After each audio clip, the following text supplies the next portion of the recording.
সম্প্রতি এক বক্তা মাজারে গিয়ে পরীক্ষায় ভালো ফলাফলের জন্য ছাত্রদের জন্য আকুতি করেছেন এক পীর সাহেবের কাছে। চট্টগ্রামে পরীক্ষা শুরু হয়েছে কালকে।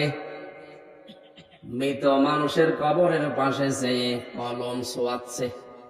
শেখ আহমদুল্লাহ মুফতি আমির হামজা ভাই বড়জুজ যেদিন মারা গেল, অ্যাম্বুলেন্সকে সুমা দিচ্ছে, অ্যাম্বুলেন্সকে গামছা দিয়ে ডলতেছে, ফেট ডলতেছে, ফিট ডলতেছে। আমাদের গুলো ফাটা না, আমাদের গুলো 200-300 বছর পরও ওই ইন্ডিয়ার জমিনে বিশ্ব রোড পড়লো। এক আল্লাহ রইলেন মাজার থেকে যখন অলি আল্লাহকে তোলা হলো, 280 বছর পরও দেখতেছি লাশটা অক্ষত আছে, কাফনে পর্যন্ত দাগ লাগে নাই।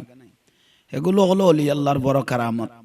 অলি আল্লাহ যারা আল্লাহর বন্ধু হয়ে যায়, আল্লাহর জবিন তাদেরকে ইজ্জত করতে থাকে, আল্লাহর জবিনের মাটিগুলো তাদেরকে ইজ্জত করে কিয়ামত পর্যন্ত। বিশেষ করে যারা এগুলো নিয়ে বিভ্রান্ত বলতেছেন, বিশেষ করে শেখ আহমদুল্লাহ,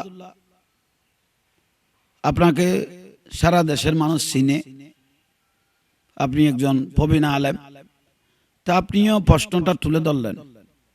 তো আমারটা তুলে ধরলেন, আমরা মরা মানুষের কাছে চাইতেছি, আমরা মরা মানুষের কাছে চাই নাই, আল্লাহর অলির উসিলে ধরে দোয়া করেছি, আল্লাহর অলির উসিলে ধরে আল্লাহর কাছে দোয়া করছি, মকবুল বান্দারদের উসিলে ধরে দোয়া করলে দোয়া কবুল। তো আপনারা এগুলো নিয়ে যে ফতোয়া দিতেছেন, যেদিন আপনাদের মুফাসসিরে কোরআন মারা গেল সেদিন আপনি কোথায় ছিলেন? নিশ্চয়ই আপনি কবরস্থানে যান নাই, কবরের ভিতর ঢুকেন নাই, দুনিয়াতে ছিলেন, চোখগুলো ওকুলা ছিল, সোশ্যাল মিডিয়া আপনি দেখেছেন। তো এই মুফাসসিরে কোরআনের খবর থেকে মাটি মুখে ডলতেছে, বুকে ডলতেছে। তো সেদিন আপনার ফতোয়াগুলো কোথায় গেল? শিরিকের গন্ধ সেখানে পাইলেন না? বড়জুজ যেদিন মারা গেল, অ্যাম্বুলেন্সকে সুমা দিচ্ছে, অ্যাম্বুলেন্সকে গামছা দিয়ে ডলতেছে, বুক ডলতেছে, ফিট ডলতেছে, অ্যাম্বুলেন্স, ঠিকানা শিরিকের ফতোয়া আপনাদের কই গেল? এই মুফতি আমির হামজা ভাই, সেদিন আপনি কোথায় ছিলেন? কবরস্থানে তো চলে যান না, নিশ্চয়ই দুনিয়ার মধ্যে কোথাও না কোথাও জায়গার মধ্যে আসিলেন। তো আপনি আমাকে শিরিক বললেন, বেদাত বললেন, তা আপনি বললেন এই যেখানে যাবেন ডাইরেক্ট আল্লাহর কাছে চাইবেন, আপনারা মাজারে গিয়ে কেন চাচ্ছেন? তা আপনি জেলখানার মধ্যে গেলেন, আপনি ডাইরেক্ট আল্লাহর কাছে গিয়ে চাইলেন, আপনি এখানে উকিল, পেশকার, ম্যাজিস্ট্রেট, জজ সাহেব কেন ধরলেন? ডাইরেক্ট এখান থেকে আল্লাহ আমি ডাইরেক্ট তোমার কাছে চাইতেছি, আমাকে কুদরতের হাত দিয়ে টানি একটু তুলো, আমি মুফতি আমির হামজা মুফাসসিরে কোরআনের ফাঁকি। তুই কই? এখানে ফেঁসকার, মাতব্বর, চোর, ডাকাই যা আছে সবকে আসা মিশে বলে আপনি বাইর হইলেন জেলখানার থেকে। তো এগুলো কেন? এগুলো কিন্তু ফালতু মানুষ, উসিলা কেন ধরলেন? আপনি ডাইরেক্ট তো এখানে জেলখানার ভিতরে আল্লাহর কাছে চাইতেন, আল্লাহ কুদরত রাত দিয়ে আপনাকে বার করে দিত। এগুলো আপনাদের মিথ্যাবাদী ন? আপনারা আল্লাহর বন্ধুদের সম্বন্ধে আল্লাহ যদি কোরআন হাদিস এগুলো না বলতো আমরা বলতাম না। আল্লাহ ইন্না আউলিয়া আল্লাহ লা খাউফুন আলাইহিম ওয়ালা হুম ইয়াহজানুন, সাবধান, নিশ্চয় যারা আমার বন্ধু ওলি আল্লাহ হবে তাদের কবরে হাসরে ফুলসারাতে কোনো ভয় নাই, কোনো চিন্তা নাই, কোনো পেরেশানি নাই। শুধু ওলি আল্লাহর পেরেশানি নাই কেন, যারা আল্লাহর ওলিদেরকে ভালোবাসে, মোহব্বত করে, তাদেরও কোনো পেরেশানি নাই। কিয়ামতের দিন ওলি আল্লাহদেরকে আল্লাহ ইখতিয়ার দিবেন, তাদের ভক্ত মুরিদানদেরকে নিয়ে জান্নাতে যাওয়ার জন্য ওলি আল্লাহদেরকে ইখতিয়ার দিবেন। আল উলামা ওয়ারাসাতুল আম্বিয়া, আলেমগণ ওয়ারিস, তারা শেষ জামানার রাসূল পাকের ওয়ারিস বলেছেন। তো কিয়ামতের দিন আলেমেরাও তো সুপারিশ করবে, নায়েবে রাসূলেরা সুপারিশ করবে, শহীদেরা সুপারিশ করবে। তো আপনারা এগুলো বলেন কি? আপনারা এগুলো কি বলেন? তো ভালোভাবে একজনকে হেয় করার জন্য, বড় হওয়ার জন্য এগুলো বলা ভালো নয়। যেগুলো বলতেছি, বিশেষ করে মুফতি আমির হামজা ভাই, আপনি তো কোরআনের পাখি বলে, আপনি মিথ্যাবাদী ন, কাজ্জাব ন। আপনি নিজে হাজার হাজার জনতা নিয়ে কুষ্টিয়ার আমির হামজা ভাইকে বলতেছি, মুফতি সাহেব আপনি কোরআনের ফাঁকি। এত জীবজন্তু থাকতে আপনি ফাঁকি হয়ে গেলেন, আপনাকে উপরে, অনেক উপরে ধরতে তো কষ্ট, এখানে নিচে ওরিং টোরিং করলে একটু সারা যেতে পারি, ডাইরেক্ট কোরআনের ফাঁকি। তা আপনি হাজার হাজার জনতা নিয়ে আপনি বলেন নাই এই তাহেরের যদি দাখিলের সার্টিফিকেট থাকে, আমি বয়সে কোনোদিন ওয়াজ করব না, ওর দাখিলের সার্টিফিকেটও নাই, আপনি বলেছেন না যদি তাকে আমার জীবন ওয়াজ করব না, তো আপনি কাজ্জাব ন, আপনার ওয়াজ চলে কিভাবে? আপনি তওবা করেন, জাতির মাঝে বলেন আমার ভুল হয়েছে, কানা ধরে তওবা করেন না, এগুলো বলেন না। আমরা কাজ্জাব ন, সুন্নিরা মিথ্যুক নয়, আপনারা মিথ্যুক। হাজার হাজার জনতার সামনে বলেছেন, আমি তো এগুলো ছেড়ে দিয়েছি, আপনার ফুটেজটা টেনে আমি মিডিয়ার মধ্যে দিয়ে দিয়েছি, আপনি মিথ্যা তো ন। একটা যদি দাখিলের সার্টিফিকেট থাকে, আমি জীবনে কোনোদিন ওয়াজ করব না, আপনি বলেছেন না আপনি কোরআনের পাখি, তো মিথ্যা এগুলো শিখাইছে, ইন্নাল মুনাফিকিনা লাকাযিবুন, মুনাফিকরা মিথ্যুক, তা আপনি তো সেই দলের একজন হয়ে গেলেন। তো বিশেষ করে এগুলো নিয়ে যত লাড়বেন এত বাড়তে থাকবে। আপনারা বড় বড় ডক্টর, মুফতি সাহেব, ডাক্তার আবুল কালাম বাশার, আপনি কই গেলেন? মুফাসসির কোরআন যেদিন মারা গেল, কাদামাটি যে মানুষে হাজার হাজার মানুষের বুকে মুখে ডলতেছে, বড় জোরের অ্যাম্বুলেন্স সুমা দিতেছে, বুক লাগায় ফিট লাগায়, এই অ্যাম্বুলেন্স থেকে দোয়া নিতেছে, সেখানে শিরিকের গন্ধ আপনারা পান নাই? সুন্নিরা একটু মাজারে সুমা দিলে শিরিক হয়ে যায়, ওলি আল্লাহর উসিলা দোয়া চাইলে শিরিক হয়ে যায়। ওয়ায়ানসুরুনা আউলিয়াহুম, আল্লাহর ওলিরা কিয়ামত পর্যন্ত সাহায্য করতে পারবে। আপনাদের জ্ঞানের অভাব, যারা আল্লাহর বন্ধু হয়ে যায় তাদের বেলায়েতের শক্তি কিয়ামত পর্যন্ত দুনিয়া আখিরাতে বিচরণ করতে থাকবে ইনশাআল্লাহ। আল্লাহ আমাদেরকে হক বুঝার তৌফিক দান করুক। দেশ এবং প্রবাস থেকে যারা দেখতেছেন, আপনাদের জন্য দোয়া রইল। এগুলো বুঝতে হবে, জানতে হবে। এগুলো নিয়ে বেদাত, বেদাত শিরিক, বেদাত শিরিক, বেদাত, মাজার ফুজারি, বন্ড মাজার ফুজারি, এই ফুজারিটা শুধু আপনাদের কাছে আছে কি? আপনাদের বংশধর কি সব ফুজারি ছিল? আমরা তো পূজা করি না, আমরা জিয়ারত করি। আমরা পূজা করি না, জিয়ারত করি। আপনারা ওই কথা বলতে পারেন, হুজুর মাজারত তো অনেক বন্ডামি চলে। বন্ডামি নাই কোথায়? আপনাদের বড় বড় মাজারে এত যুদ্ধ চলে, আপনি এটা দেখেন না? যদি যুদ্ধ হয় বাস সিডিত হবে, আপনাদের এত কোরআন হাদিস পড়ে কেন যুদ্ধ চলতেছে কেন? একে উজুর দেখে এইভাবে ফিটাইতেছে, বন্ডামি কেন চলে কেন?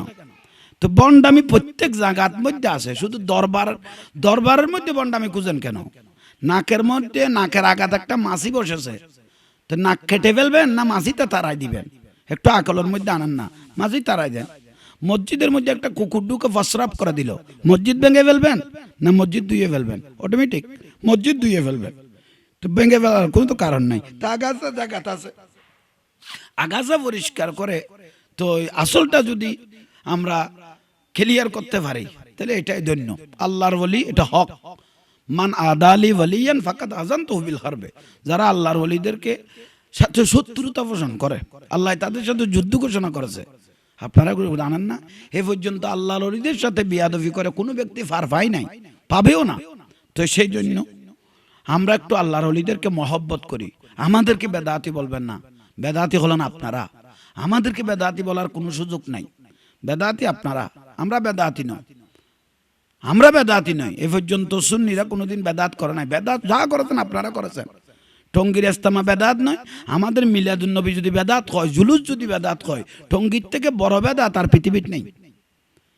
যদি আমাদেরগুলো বেদাত বলে করেন, মিলাদুন নবী বেদাত বললে তার থেকে টঙ্গীর থেকে বড় বেদাত পৃথিবীতে আর কেউ নাই। মুফতি লুৎফুর রহমান ফারাজি যে বলে দিল, এক রাকাত নামাজ হলে টঙ্গীর মধ্যে 49 কোটি রাকাত নামাজের সওয়াব। লেখাগুলো তো আমি ইউটিউবের মধ্যে তুলে দিছি। আপনারা এত বড় মুফতিগুলো কোথায় গিয়েছিলেন? শেখ আহমদুল্লাহ ভাই, আপনি চোখে দেখেন না এগুলো?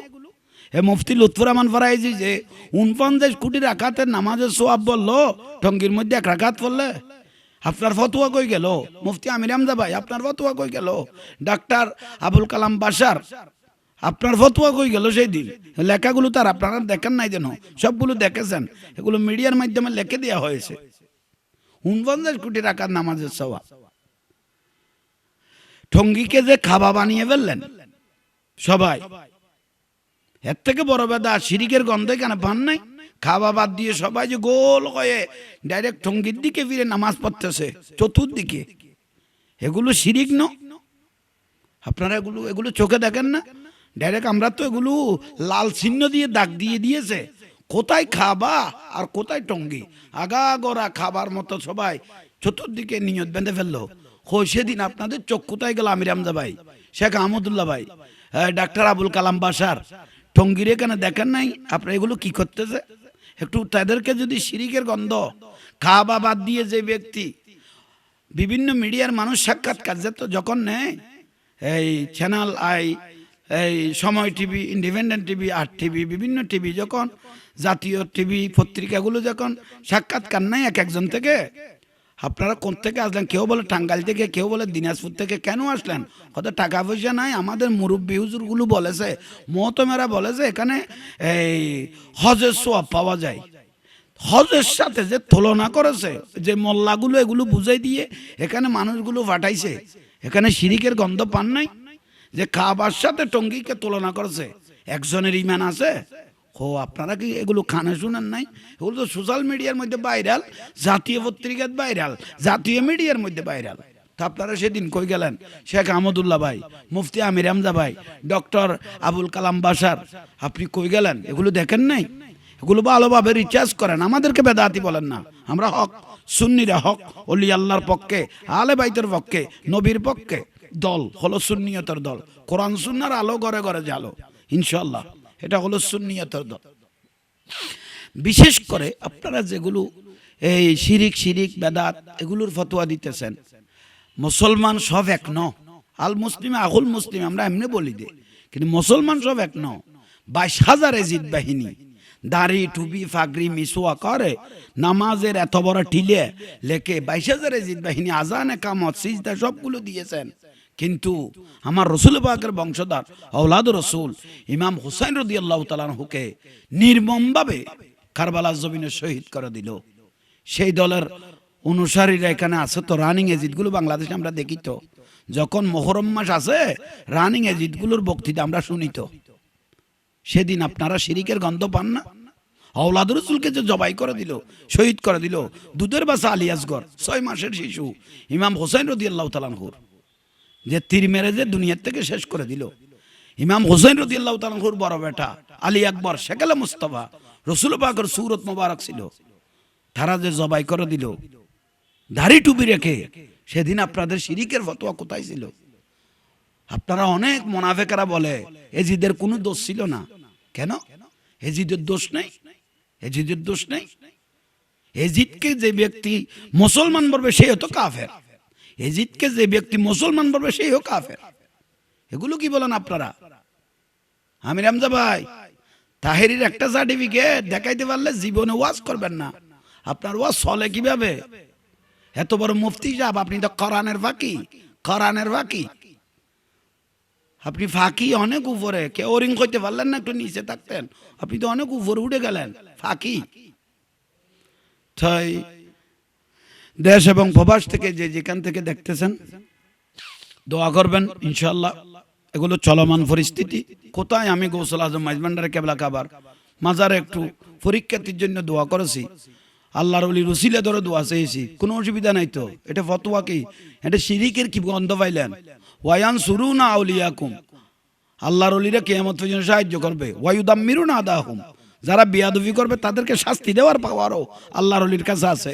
এটা দামেস্কের জবিনত আবু সালেহ তাহের কুর্দি মাজার থেকে এক ব্যক্তিকে লাথি মারলেন, এখনো বা মোবারকটা বাইরে আছে, এটা গ্লাস ফরানো, সপ্তাহে সপ্তাহে নখগুলো কেটে দেওয়া হয়। আল্লাহর ওলি মরে গেলে, ফসে গেলে, মারার পাওয়ার যদি না থাকে তাহলে এত বড় কাজ করলো কিভাবে?